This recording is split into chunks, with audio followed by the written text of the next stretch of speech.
Aos amigos da Rádio Difusora, nós estamos no ar a partir de agora com mais uma entrevista especial.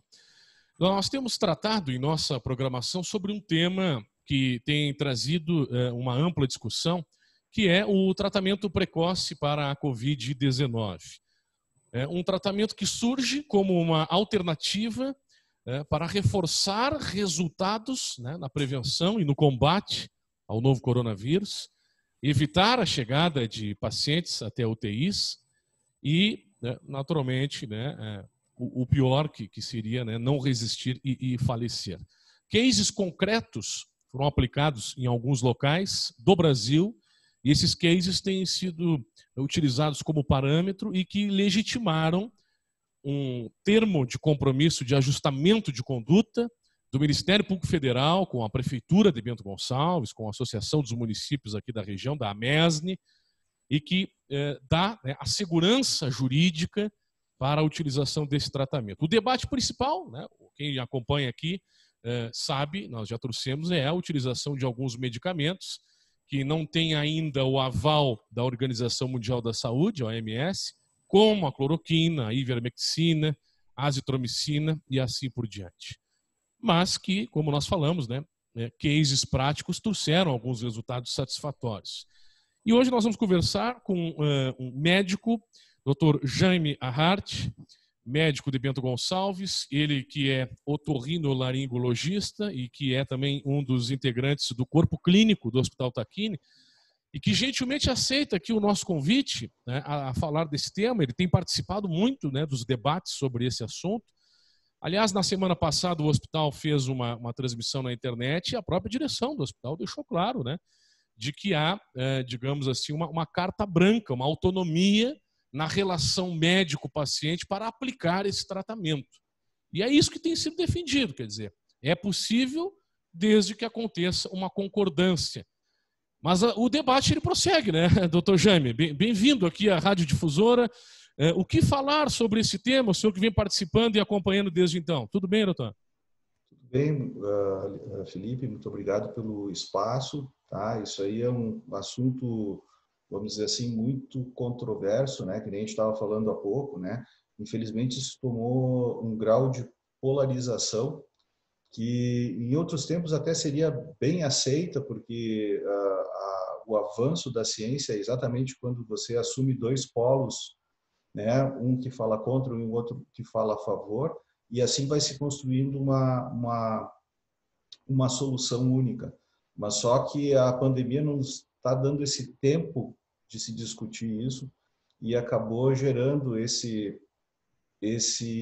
vamos dizer assim, esse grau de animosidade, para um debate tão importante, Então, eu estava falando, eu dei exemplo, como se fosse uma partida de futebol. Nós temos os gremistas, os colorados, e na verdade não deveria ser assim. Somos todos nós unidos contra um inimigo, entre aspas, em comum, que é o vírus, Então, a história desse tratamento precoce, é importante que as pessoas saibam, não começou dentro da academia, na verdade começou dentro de serviços que tiveram seus sistemas de saúde colapsados, em que os médicos teriam que achar alguma solução para tentar ajudar os doentes, uma vez que os respiradores já estavam esgotados, os pacientes já estavam sendo tratados nos corredores, as equipes de saúde estavam exauridas.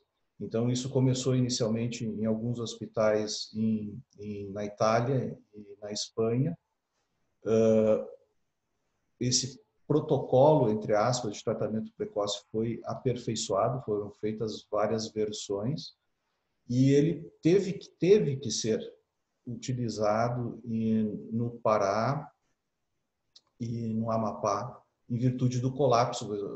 Vocês que acompanharam as notícias sabem que no norte a pandemia começou com muito mais força que a região sul, e nessas regiões o sistema de saúde é muito mais precário, então se esgotou muito mais rapidamente os recursos e os médicos se viram nessa situação de terem que tratar os pacientes usando esse protocolo. E as experiências relatadas foram muito boas, e foi isso que acabou criando um certo difundindo isso entre os médicos, né? Infelizmente, a coisa tomou uma proporção política, né? Na medida que o presidente anunciou abertamente ser favorável ao uso da hidroxicloroquina. Eu, particularmente, acho que ele não deveria ter feito isso, porque aí, a partir daí começou a se politizar a droga e nós estamos vivendo isso aí, em boa parte por causa disso, eu acredito, né? Sim. Bem, e quando há esse posicionamento, o senhor que é médico do hospital, e quando o hospital diz, olha, há uma autonomia, né? O médico e paciente vão poder chegar a um acordo para a utilização desses medicamentos, se for necessário, né? Se o médico tiver esse entendimento. O Ministério Público Federal, na entrevista que concedeu através do Dr. Alexandre Schneider, aqui a nossa emissora, ele nos dizia, né? Olha, caso o médico não sinta-se à vontade, ele pode até recomendar para outro profissional, né? Se o paciente tiver o interesse, né, de utilizar esses medicamentos. Como é que chega isso, né, para os senhores médicos, né? Não sei se o senhor pode falar em nome dos demais, mas pelo menos esse sinal, né? Quer dizer, o hospital dá a possibilidade da escolha, sim, né, com responsabilidade e com acordo. E se vocês, né, profissionais, não se sentirem à vontade, pode passar para outro profissional. Isso é uma tranquilidade nesse momento de enfrentamento ou não? Não, com certeza o posicionamento da instituição está muito correto, né? Afinal, essa autonomia tem que ser uma pedra angular na relação médico-paciente. Se o profissional não acredita que o tratamento funcione ou que ele deva utilizar o tratamento, ele não deve se sentir coagido nem pelo próprio paciente a utilizá-lo. E ele tem que deixar isso bem claro ao doente, né? Bem como o doente, se ele, num determinado momento, ele achar que aquela medicação não é favorável a ele, ele tem todo o direito de rejeitar ou pedir uma segunda opinião o tratamento prescrito pelo médico, né? Isso é um princípio de autonomia. Na verdade, é isso que nós buscamos, né? A autonomia para prescrever ou não prescrever, e o paciente pode aceitar ou não aceitar. E a questão toda aí, que eu vi que às vezes teve interpretações erradas do Ministério Público, é simplesmente que haja uma garantia, caso o médico prescreva, do paciente conseguir encontrar essas medicações disponíveis na rede pública ou até mesmo na rede privada. A participação do Ministério é exatamente para garantir essa autonomia do médico e do paciente, é simplesmente isso, nem pró nem contra.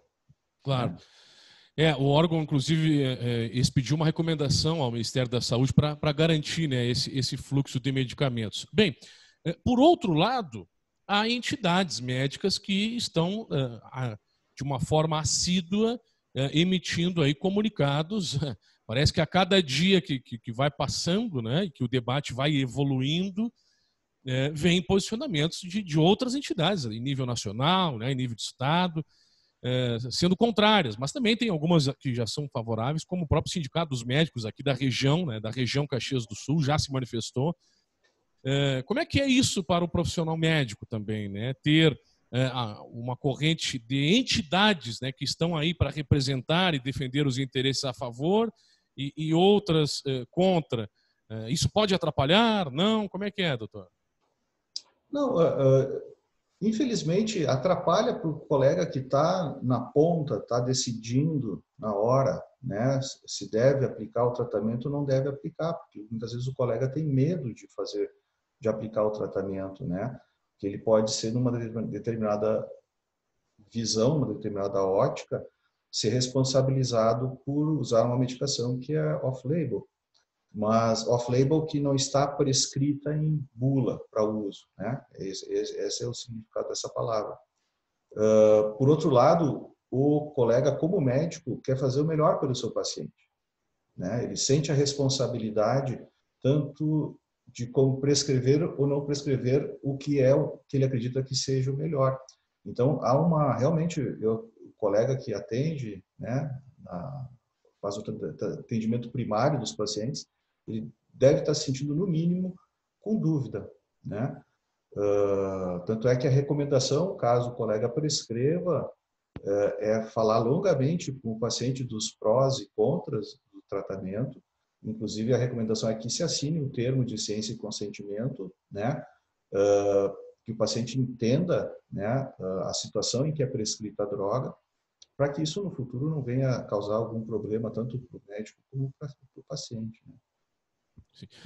Bem, você viu aí uma procura desenfreada até nas farmácias, né, dos medicamentos. Isso refletiu aí para os senhores médicos também, doutor? Com certeza, até é importante, muito bom tu ter falado nisso, né? Uma coisa que nós temos que evitar de qualquer maneira, né, é a automedicação, né? A automedicação pode ser tão ou mais prejudicial do que a própria doença, né? É importante que o médico, se for prescrever, e o paciente, quando for tomar as medicações, entenda por que está tomando, como deve tomar, né? Então, isso tem que estar bem claro, né? O que nós vimos são pessoas procurando, às vezes, inclusive, eu tenho relatos de alguns colegas, pessoas que fazendo estoque em casa das medicações ou pedindo, né, receita para guardar para a família toda, para uma empresa, e não é aí, não é por aí. O tratamento tem que ser acompanhado, orientado por um médico, né? A pessoa não pode simplesmente agora uma medicação que acabou não ganhando cara política, que é a ivermectina, né? Todo mundo, várias pessoas querendo tomar a ivermectina. Se nós formos olhar da parte de vista de estudo, se tu comparares a hidroxicloroquina com a ivermectina, a que menos tem estudo a respeito do tratamento precoce é a ivermectina. Né? A hidroxicloroquina tem muito mais estudos de uso nessa pandemia, mas as pessoas parece que querem usar até de uma maneira errônea a ivermectina. Acredito que porque não foi uma droga que acabou gerando toda essa polêmica, né? Ela entrou depois, né? Não apareceu na TV, né? Mostrando, enfim. Então, a gente tem que ter cuidado com isso, principalmente com a automedicação, tá? Tem que ser médico, tem que fazer o acompanhamento, né? É importante que o doente confie no seu médico. Isso é o ponto básico de todo atendimento médico, é essa relação de confiança. Bem, eu queria lhe perguntar, né, o senhor que, claro, que tem o atendimento em nível de corpo clínico e também no seu próprio consultório, porque o município, né, a saúde pública do município já está adotando, né, os kits junto à unidade de pronto atendimento 24 horas, ali no bairro Botafogo, que segue naturalmente um protocolo clínico farmacológico e há kits, né, com a ivermectina, zinco, vitamina C e D, azitromicina, também a hidroxicloroquina, né, sempre com casos receitados aí pelo médico. E aí eu queria lhe perguntar, né, até como profissional da área, em nível de informação a levar para as pessoas que estão assistindo essa nossa entrevista ou estão escutando. Claro que esses kits eles podem variar, mas tem aquela pessoa que, hipótese alguma, não poderia ter acesso a algum desses medicamentos. Isso varia de caso a caso. Sabemos, né, pessoas com problemas cardíacos e assim por diante há um determinado risco, mas como é que se analisa isso, né? Como que é analisar o caso a caso, doutor? Não existe uma receita de bolo. Essa que é a grande verdade, né? Então, essa corrente do tratamento precoce, qual é a grande dificuldade, né? Infelizmente, assim, os pacientes que estão com a doença, elas não vêm com a doença com um rótulo escrito na testa, né? Então, os pacientes têm uma apresentação clínica muito variável, né? Alguns pacientes têm febre, outros, principalmente os mais jovens, têm apenas uma perda de olfato. Às vezes, os sinais de gravidade vão aparecer de uma maneira mais tardia, tá? E o grande raciocínio por trás do tratamento precoce é o timing. A droga tem que ser usada no momento certo, né? No caso da hidroxicloroquina, que tem um efeito antiviral, é para ser usado na fase que a gente chama de replicação viral, que é principalmente nos primeiros 3, 4, 5 dias de início do sintoma. Aquele é o momento ideal do uso da droga. Após esse momento, o efeito provável da droga na doença vai diminuindo, né? Então, como tem que ser feito um diagnóstico precoce, qual é o risco de você começar a usar esse tratamento em todo mundo? Talvez você vá tratar pessoas que não precisem ser tratadas porque mais de 80% dos casos vão ter uma boa evolução. Então, deve-se definir critérios para o uso, né? Então, eu vou dizer, por exemplo, um exemplo de um dos que apregou um tratamento precoce, que é o Dr. Zelenko, de Nova York, né? O Dr. Zelenko, ele não trata todo mundo, mesmo que esteja com uma forte suspeita de Covid, tá? Pacientes jovens, ele não trata, a não ser que eles possuam comorbidades, né? Diabetes, hipertensão, índice de massa corporal elevado, acima de 30, a gente sabe que são os fatores de risco para doença complicada. Ele trata todas as pessoas de idade, acima de 65 anos, que também são os que têm a maior mortalidade, né? Existem casos que não devem ser tratados, são algumas doenças que interferem no ritmo do coração, no intervalo que tem, que a gente chama intervalo QT, né? A hidroxicloroquina com azitromicina pode aumentar esse intervalo e, teoricamente, aumentaria o risco de alguma arritmia cardíaca. Por que eu falo isso teoricamente? Porque aí que nós vamos voltar naquela história que eu estava falando no início do Grenal, né? Os estudos são conflitantes, né? Até antes dessa epidemia, a hidroxicloroquina é uma droga considerada extremamente segura, usada como profilaxia para malária, usada em larga escala entre os reumatologistas para o tratamento de algumas doenças reumatológicas. O problema é que agora ela ganhou essa pecha de ser uma droga perigosa, né? Então, ela deve ser usada com cuidado, mas a gente não pode ter mais medo da droga do que da doença. Tem um pesquisador famoso que é alvo de controvérsia, que é o Didier Raoult, que é um pesquisador francês de Marselha, que ele sequenciou para tratamento precoce mais de 7.000 eletrocardiogramas em 4.000 pacientes. Tá? E em apenas 3 pacientes, ele teve que suspender o uso da droga por ter aumentado o intervalo QT. Por outro lado, tem um outro estudo que mostrou que a hidroxicloroquina usada em pacientes hospitalizados pode ter sido responsável por 8% de arritmias. Então, são estudos conflitantes. Tá? Talvez a hidroxicloroquina realmente não tenha um papel tão bom em pacientes hospitalizados já numa fase mais adiantada. Tá? Talvez o uso dela seja melhor em fases mais precoces da doença. E aí é o problema de a gente identificar quem pode evoluir para um desfecho ruim e quem não pode, né? Então, tu vê que não tem uma resposta simples para essa tua pergunta, né, Felipe? Claro. Bem, em linhas gerais, né, estamos aí esperando a vacina, né? Tomara que venha logo, que digamos, será o fim ou o começo, né, do fim de uma pandemia, é o que nós esperamos, né, a garantia de saúde. Mas quando eu digo nós, sociedade, né, estamos iniciando propondo, né, um novo tratamento, né, e o senhor como um dos membros da sociedade, como médico, o senhor entende que é possível traçar uma espécie de plano a curto, médio ou longo prazo? Quer dizer, há um objetivo por trás disso, né? Trazer, né, uma nova ferramenta aí no tratamento. Mas por trás disso também há uma outra resposta que se busca, quer dizer, diminuir internações, né, não ter mais casos, garantir saúde.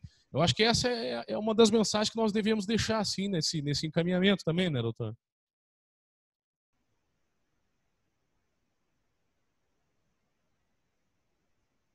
Opa, acho que travou aqui. Tivemos uma pequena trava aqui.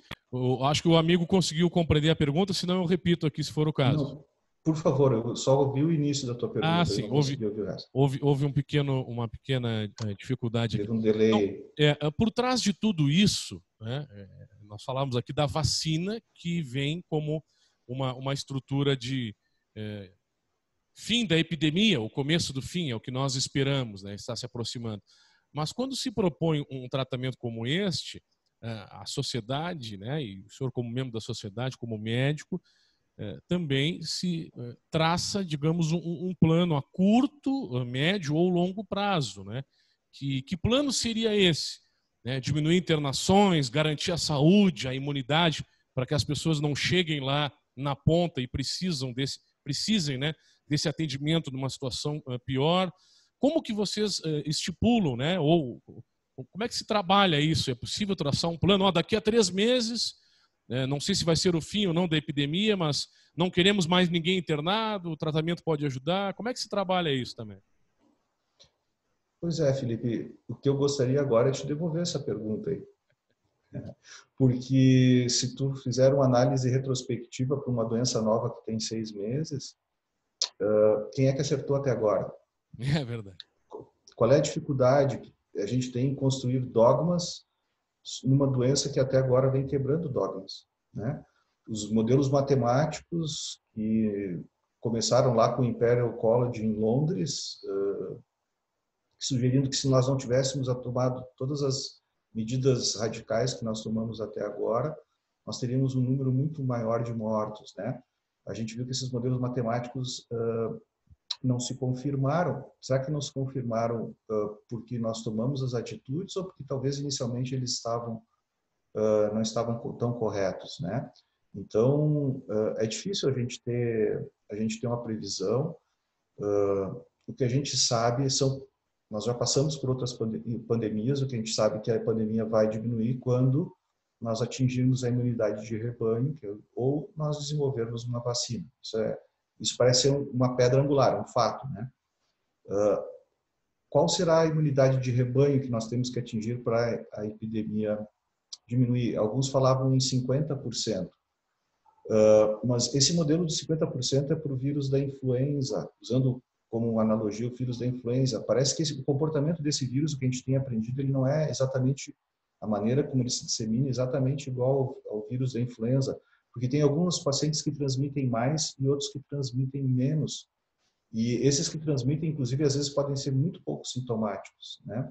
Então, esse modelo de imunidade de rebanho parece que talvez não seja tão adequado. Talvez a imunidade de rebanho seja um número menor, talvez em torno de 20%, 25%, como parece que está acontecendo, por exemplo, nos estados do norte, aí Pará e Amapá. O que a gente sabe agora, baseado no último estudo do Covid-RS, aquele estudo da Universidade de Pelotas, é que a gente está no estado, né? Porque a gente tem que entender isso aí também. É uma epidemia, são várias epidemias dentro de uma epidemia. Então, o que a gente está falando para o estado não necessariamente é o que está acontecendo aqui na nossa região. Provavelmente aqui na região tem muito mais, mas no estado em geral a gente está chegando em torno de 1% aí da população, né? Eu vi o estudo, tem um paciente que já teve Covid para cada 230 e poucos gaúchos que não tiveram. Então, nós estamos longe, como Estado, de chegar ainda na imunidade de rebanho, né? Então, resta a gente torcer pela vacina. As coisas boas em relação à vacina é que já tem três vacinas que passaram para a fase 3, que já é o teste em pessoas, né? E 2 dessas vacinas estão em teste no Brasil, que é a vacina chinesa e a vacina de Oxford, né? E já estão em teste, já vão começar a fazer a parte de teste. Então, talvez talvez só o ano que vem tenha a vacina, talvez a coisa se antecipe, né? Tomara, vamos todos torcer para que a fase de teste da vacina seja muito promissora, né? Em termos dos resultados. Muito bem. Tá certo, doutor Jaime. Eu queria te agradecer, né, a gentileza. O assunto do nosso programa, né, da nossa entrevista é o tratamento precoce, Covid-19. O senhor é um dos médicos, né, do município de Bento Gonçalves que se dispôs a falar sobre o tema. O senhor vem participando, né, de debates. Né? Sabemos que o senhor participou também até de uma das reuniões aí com prefeitos da região, né, como um dos representantes aí da sociedade médica. E o debate está aí, né? E se está aí é porque nós estamos procurando realmente soluções, né, alternativas para esse enfrentamento do Covid-19 e torcer, né, que diminuam também os óbitos, né? Infelizmente, o nosso município aqui, o número está bastante alto, né, doutor? O senhor, como médico aí, isso não intriga também os profissionais médicos? É uma infeliz coincidência esse número alto de falecimentos por aqui, doutor? Aproveitando, se o senhor não se importar de falar do assunto, né? Não, não.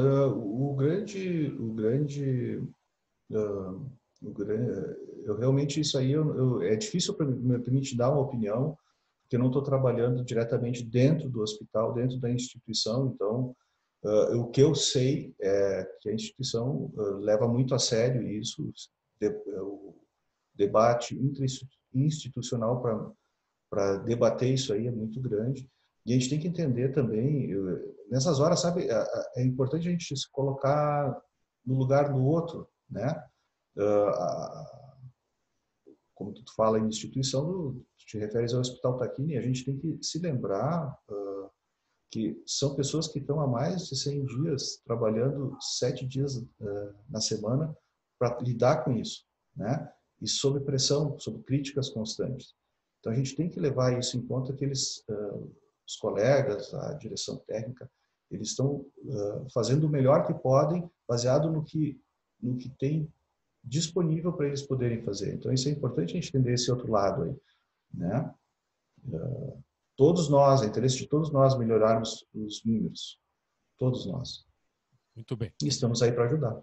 Com certeza. Doutor Jaime, obrigado, viu, pela tua disponibilidade aqui de atender a Rádio Difusora, né? Doutor Jaime Hart, otorrinolaringologista, né? Profissional médico de Bento Gonçalves, aqui na Rádio Difusora, sobre tratamento precoce Covid-19. Bom trabalho, doutor. Obrigado pela sua entrevista. Joia, muito obrigado, Felipe, pela oportunidade. Valeu.